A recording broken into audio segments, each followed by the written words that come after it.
আসসালামু আলাইকুম। আজকে আমরা কথা বলবো একজন রোগী যদি ডায়ালাইসিস না করে তাহলে কি কি হতে পারে। আমি doctor S M Nafiz Imtiaz. বর্তমানে আমি কর্মরত আছি কনসালটেন্ট হিসেবে শিপ ইন্টারন্যাশনাল হাসপাতালে। আসলে ডায়ালাইসিস তখনই দেওয়া হয় যখন একটা রোগীর কিডনির কার্যক্ষমতা একেবারেই শূন্য হয়ে যায় অথবা একেবারেই কাজ করছে না। সেরকম একটা পর্যায়ে রোগীর কিছু উপসর্গ দেখা যায় এবং একই সাথে কিছু রিপোর্টের ভিত্তিতে একজন নেফ্রোলজিস্ট সিদ্ধান্ত নেয় যে রোগীর ডায়ালাইসিস লাগবে কিনা। তো উপসর্গগুলোর মধ্যে আমরা প্রথমেই বলতে পারি সাধারণত কিডনি যখন একেবারেই কাজ করে না তখন দেখা যায় রোগীর শরীরে পানি জমতে থাকে, রোগীর শ্বাসকষ্ট হয়, ফুসফুসে পানি চলে আসে, হার্টের চারিদিকে পানি চলে আসে, রোগীর তীব্র শ্বাসকষ্ট হতে পারে এবং রোগী অনেক সময় আমরা বলি ইউরেমিক এনকেফালোপ্যাথি, রোগীর যেহেতু বজ্র পদার্থ প্রপারলি বডি থেকে বের হয় না তখন সেই বজ্র পদার্থগুলো ব্রেইনে চলে যায় এবং রোগীর বিভিন্ন রকমের উপসর্গ দেখা যায়, যেমন তীব্র বমি ভাব বা বমি হওয়া, রোগী অজ্ঞান হয়ে যাওয়া, খিঁচুনি হওয়া ইত্যাদি। রোগীর বুকে ব্যথা হতে পারে, সারা শরীরে চুলকানি হতে পারে এবং পেটেও পানি চলে আসতে পারে। কিডনি যখন একেবারেই কম কাজ করে তখন দেখা যায় শরীরে পটাশিয়ামের মাত্রা বেড়ে যায়। এই পটাশিয়ামটা বেড়ে যাওয়া শরীরের জন্য মারাত্মক বিপজ্জনক।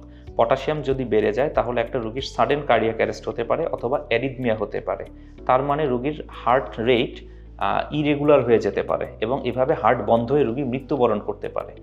সো এই কারণে দেখা যায় যে কোনো একটা রোগীর যদি ডায়ালাইসিসের প্রয়োজন হয় এবং সে যদি ডায়ালাইসিস না নেয় সেক্ষেত্রে ওষুধের মাধ্যমে তাকে হয়তো কিছুদিন ভালো রাখা সম্ভব, তবে খুব বেশি ভালো রাখা পসিবল না।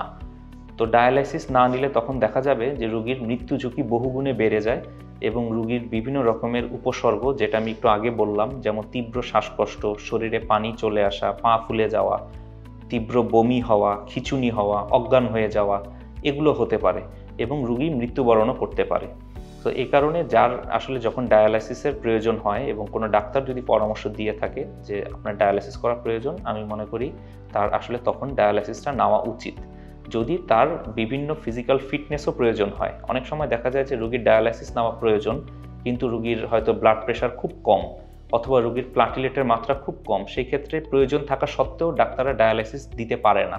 তো সেই সব ক্ষেত্র ছাড়া যদি রোগী মোটামুটি স্টেবল কন্ডিশনে থাকে সেই অবস্থাতে ডায়ালাইসিস শুরু করা প্রয়োজন। আমি আশা করি সবাই আমার কথা বুঝতে পেরেছেন এবং আমার এই পরামর্শ থেকে উপকৃত হবেন। ধন্যবাদ সবাইকে। শিপ ইন্টারন্যাশনাল হাসপাতাল, বাংলাদেশের মানুষের জন্য জাপানিজ মানসম্পন্ন চিকিৎসা সেবা।